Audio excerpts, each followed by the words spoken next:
folks, Dan the Produce Man here along with Guido the Gardener. And we are here at Dan's Farmers Market, my namesake, the store that I used to own that now Chewy owns, which we introduced you to Chewy last week, and we're gonna have him on to talk about some berries in a little bit. But first, we want to talk to you about this gorgeous, super sweet corn grown in Brentwood, California. Not the Brentwood in Southern Right. California. About 50 miles from here. Yeah. The climate in Brentwood is perfect. It's got really hot days, warm nights, and it's perfect for growing this super sweet variety corn. Now, this isn't the same corn that we used to get when we were younger, where you have to start the water boiling on the stove, pick the corn, and rush in and throw it in to get it cooked so it would still be sweet. This corn, I can guarantee you, will stay sweet and fresh in your refrigerator up to 7 days. And why is that? Well, because it's a hybrid variety. And no, folks, it is not GMO. The corn growers in Brentwood do not plant GMO corn. You're not going to get GMO corn from the grocery stores. So just wanted to get that out of the way. Yeah. Yes. One thing about the different colors of corn, we've got 3 different varieties of corn out here. One is the super sweet white.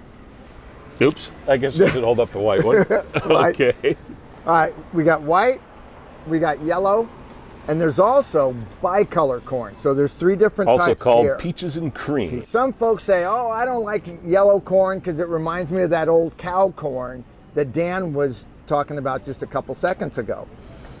Most white corn is a super sweet variety where once it's detached from the plant, the sugars are stabilized. That's why it can stay sweet so long. That's the upside of white corn. The downside, frankly, of white corn is it can be kind of crunchy. That's where that's where the yellow corn for me comes in. Most varieties of yellow corn today are not super duper sweet, but they still retain that creamy corn texture. So it's not either or. And then for those who can't decide white or yellow, buy the bicolor. See this? This is uncooked corn. Folks, if I want it warm, if I want to put butter or whatever else on it, which I don't usually do, I will just warm it up a little bit. I like it crunchy. I like to chew it. I don't want mushy, soft corn, but some people can't, and some people do like it the other way. I like it like this. Pardon my reach. Yes. All right, here you go. To piggyback on that one, here's what I'll do at home, is I'll take raw corn. Raw corn. Raw corn. Zis boom ba. Right. All right, here you go. All right, I'll have my coffee while you do this. Go ahead. Yeah, give me that. Thank you. And then what I'll do is I will literally take raw corn and cut it off the cob, just like this. I'll put this into a salad. You can put this into a green salad. Can put it in pancakes. Ooh, no kidding. Oh yeah. Oh yes, definitely. Look at that. I learned something today, and you did too, I'm sure. Okay, or you can saute it with some pancake. red peppers, maybe some onion. But when summer comes and you've got all this fresh corn on the cob, use it however you like. But I'll take that corn right there, and I'll put it in a cold salad. You can actually put it in guacamole, which is kind of weird, but it's got the flavor, it's got the texture, just raw corn like that. You don't have to follow any specific recipe. Some you have to follow to a T. You're baking, you're pickling, whatever, follow those. But when it comes to just mixing fruits and vegetables, do what you like. As long as you eat it. As long as you eat it. Here's another quick way of getting corn into your diet. Easy way to cook corn. Easiest way ever. I'll let him cook it. You eat, and I'll explain. All right. If it's untrimmed like this, I'll just take a little bit off the top. The bottom's fine. Like this.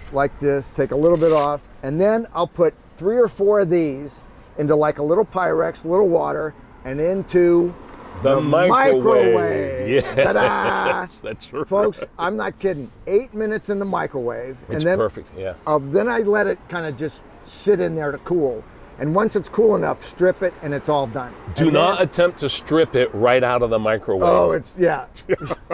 We've both done that before. All right. Very, very simple. Okay. So I want to ask you a question, Guido. Do you remember about 7,000 years ago? Let me think. Yes, I do. All right. What did corn look like 7,000 years ago? That is an excellent question. Any of us that are interested in what corn looked like 7,000 years ago, right. here's a little tip from Guido the gardener. I'm not kidding. I just plucked this thing, a foxtail. 7,000 years ago, this was corn.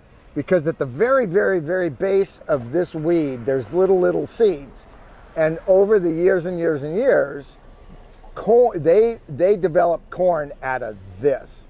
And you can kind of tell if you magnify this, 10 times, it kind of looks like a little mini corn. Sure, and if you look at certain grasses as well, yeah, you will also see that they resemble corn. Yeah. So now we're going to step into Guido's garden, into his backyard, and he's going to show us his favorite way to grill, and I'm going to show you my favorite way to grill. So let's head over to Guido's garden. All right, so here we are in Guido's backyard. We already said that. It's not bad to be redundant, or even to say something twice. Good. This is organically grown sweet corn from 2 locations. One from Pinnacle Growers down in Hollister, right, California, and Eden Plains Organics, which is in Brentwood, California. And they do a fantastic job on this super sweet corn that we've been telling you about. And now we're going to grill it. Let's do it. It's very scientific. I soaked this corn overnight in just in a plastic bag with some water. I put it in the refrigerator door. If you can put it in a Tupperware or something just to hydrate it overnight, it slows the cooking down a little bit and it helps it kind of steam. Now, if you don't do that, it'll still turn out fine, but if I've got the time, I do like to soak it first. So some of these, we've got the windows pulled already. Some are all together, so we'll slap these on. And if it's got the window open, you just have to watch it a little bit more when you turn them and spin them. And you leave all these husks I leave on, all of this. The goofiest thing that I've seen people do with grilled corn is they husk all the natural husk off, and then what do? Put it in foil. Oh, right. I mean, come on, it's already covered. So the natural husk is like its own natural covering. It'll keep the moisture in, and these will basically steam for a while, and then after a while the husks will actually burn, or the corn that's exposed via the window will burn some. It'll be ready to eat. Okay, now this is what I'm going to do with it. I'm going to trim off the little ear just because I'm a produce man and I'm used to doing it. You cut off the silk. I'm going to peel these husks back all the way. Break off the little piece that, the worm might have gotten to. Remember, it's organic corn, so if you see a worm, don't freak out. Be happy, especially if it's still alive. That tells you something. So I'm going to take a rosemary brush that Guido made here. Got some olive oil. I'm going to just brush it on. It's a little rosemary flavor. And if you wanted, you could use melted butter. Yeah, you can. Or a combination of butter and olive oil. That is correct. Olive oil is just easy. I like the herbs.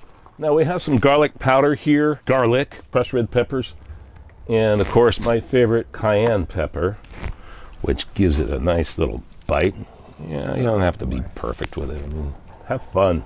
That is not going to be a boring ear of corn, I tell you. No, it isn't. A little bit of pink salt, and we're just gonna, don't need too much, just enough to give it some flavor. You don't have to overdo salt. That's the problem with a lot of foods these days. It's just, overdone with salt. Just, that's it. Just a little sprinkle to give it a little flavor here and there. And then, let's just put it back together, and whammo bammo on the grill, and let's see what happens. All right, so we have the corn on the grill here. We have the 2 different methods that we have, pretty much similar, but different. He doesn't have anything on his. I've got some stuff on mine, which you just saw. We're gonna close it up. Yeah. We'll be back. Oh, look at that.